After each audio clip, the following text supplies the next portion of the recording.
जब जीव को मनुष्य शरीर में जन्म लेना होता है तो प्रकृति में वर्षा के साथ आता है, प्रकृति में वर्षा के साथ आया, और फसल में मूली, गाजर, गेहूं, अन्न, इनमें वो जीव प्रवेश करता है और उसे माता पिता दोनों पाते हैं। तो सप्तम धातु वीर के रूप में परिणित होता है जीव। वो वीर कण के रूप में माता के उदर में जब प्रवेश करता है तो एक रात्रि में मां का और पिता का, दोनों का वो जो वीर मिलता है, उस रज और वीर के मिलने से एक कलल सा बनता है। 5 रात्रि व्यतीत होने के बाद एक बुदबुदा सा बनता है। 10 रात्रि व्यतीत होने के बाद एक बेर की सी आकृति होती है। फिर उसके बाद उसमें धीरे धीरे मांसपेशियां बढ़ने लगती हैं। 1 महीने में उसके सिर निकल आता है, 2 महीने में हाथ पांव अंगों का विभाग होता है, तीसरे महीने में नख, रोम, अस्थि, चर्म, स्त्री पुरुष के चिन्ह प्रकट हो जाते हैं, 4 महीने में मांसादि सातों धातुएं प्रकट हो जाती है, 5वें महीने में चेतना जागृत हो जाती है। जैसे अपने चेतना, ऐसे 5वें महीने में गर्भस्थ शिशु की चेतना जागृत हो गई। जीव है पर चेतना 5 महीने बाद मां के गर्भ में जागृत।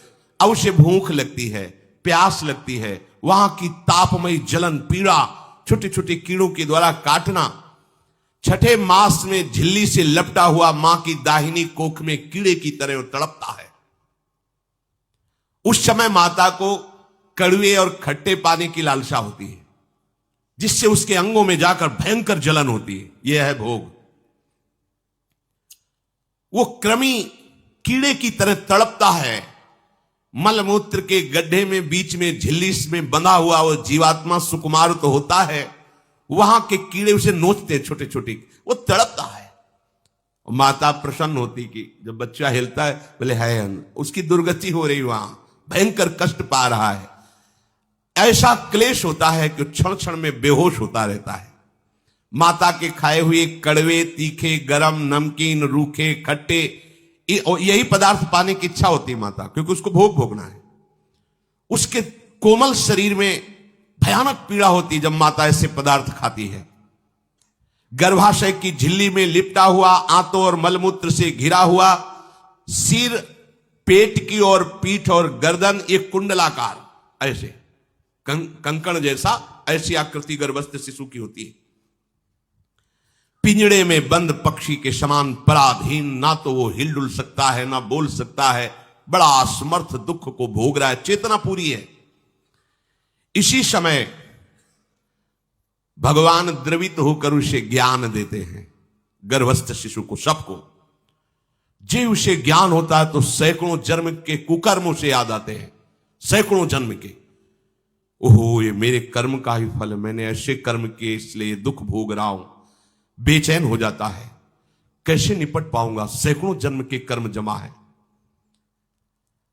अब महान अशांति उसके हृदय में, उस शरीर में भयंकर पीड़ा। कुंडलाकार शरीर है, हिल भी नहीं सकता है, बस कीड़े काटते, बड़ी तड़पन, बड़ी जलन, भूख प्यास की जलन। अब एक और भयानक जलन हुई, उसे स्मरण हो जाता है कई जन्मों के, सैकड़ों जन्मों के पाप कर्मों का। 7वां महीना आरंभ हुआ कि ज्ञान का उन्मेष हो गया। अब प्रसूति वायु उसे चला रही है, तड़पता है वो। सप्त धातु में स्थूल शरीर से बंधा हुआ वो जीव भयभीत होकर के पुकारता है, अगर कोई भगवान है तो एक बार मुझे यहां से निकाल दे। वो विनय करता है भगवान से, कोई अगर भगवान है जिसने मुझे इस बंधन में डाला है, एक बार निकाल दे यहां से, जाके केवल भजन करूंगा। जीव कहता, जंतुरुवाच तस्योपशन्नमवितुम जगदिच्छयात् नाना तनोर्भुवि चलच्चरणारविंदम सोहम ब्रजामि शरणम रकुतो भयम में येने दृशी गतिरदर्श सतोनुरूपा। हे प्रभु, मैं बड़ा अधम हूं। ये ज्ञान भगवान की तरफ से गर्भस्थ शिशु को होता है। देखो, स्वयं वो इतना कष्ट पा रहा है, फिर जब आप गर्भ हत्या करते हैं तो आपका पाप कितना बड़ा होगा सोचो। सब माताओं से विनय है, संयम से रहो, सावधान रहो। ये हत्या ऐसी नहीं कि तुम्हारे दान पुण्य से क्षमा हो जाएगी।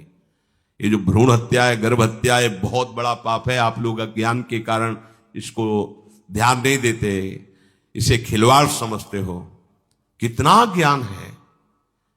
बेटी ही मां है, बेटी ही बहन है, बेटी ही पत्नी बनती है, बेटी ही किसी के जीवन को धारण करने वाली बनती है।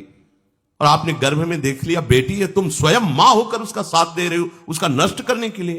हमारी तो बात ही समझ में नहीं आती, क्या बुद्धि भ्रष्ट हो गई। अगर पुरुष का इतना महत्व है तो बेटियां ना हो तो तुम्हारी कौन सी गति होगी, सोचो जरा। जीना मुश्किल हो जाएगा तुम्हारा। तुम पुरुष किस काम के रह जाओगे। तुम्हारा अर्धांग काट दिया जाए तो तुम कैसे होगे। ये स्त्री स्वरूप अर्धांग है। जिस घर में एक मां बहन नहीं है, स्त्री स्वरूप नहीं, श्मशान जैसा वो होता है। ध्यान दीजिए, ये बहुत बड़ी गलती है जो अपनी बेटियों की हत्या करते हैं। ये वो पाप है जो अक्षम्य अपराध है। स्त्री हत्या करना शास्त्रों में बहुत बड़ा पाप कहा गया है।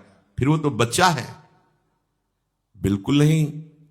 जिनसे हो गया है, श्रीमद् भागवत का सप्ताह मूल संस्कृत से सुनो और भगवान से प्रायश्चित प्रार्थना करो कि हे नाथ, भूल से गलती हो गई, दूसरा कोई उपाय नहीं। ध्यान से समझ लीजिए, तुम्हारे भ्रूण हत्या, गर्भ हत्या के पाप को नष्ट करने में एकमात्र श्रीमद् भागवत समर्थ है, दूसरा कोई नहीं। कोई दान पुण्य तीर्थ स्नान तुम्हें क्षमा नहीं कर पाएगा। यह ऐसा महापाप है।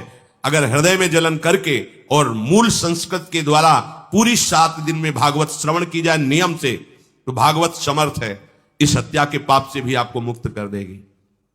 जिनके ऐसे हत्या हो गई हो करवा लो, नहीं तो बुद्धि आगे भ्रष्ट करके तुम्हें हरि गुरु से विमुख कर देगा। ये पाप ऐसा नहीं कि तुम्हें 2-4 माला घुमाने से क्षमा हो जाएगा। ये महत अपराध है। सबकी समझ में नहीं आता, समझ जाओ, नहीं तो आप जहां भी हो वहीं से भ्रष्ट कर देगा। यह अपराध नष्ट नहीं होगा, श्रीमद् भागवत की कृपा से नष्ट हो जाएगा। यह हमें बहुत विश्वास है। श्रीमद् भागवत सप्ताह की यह है ही महामहिम।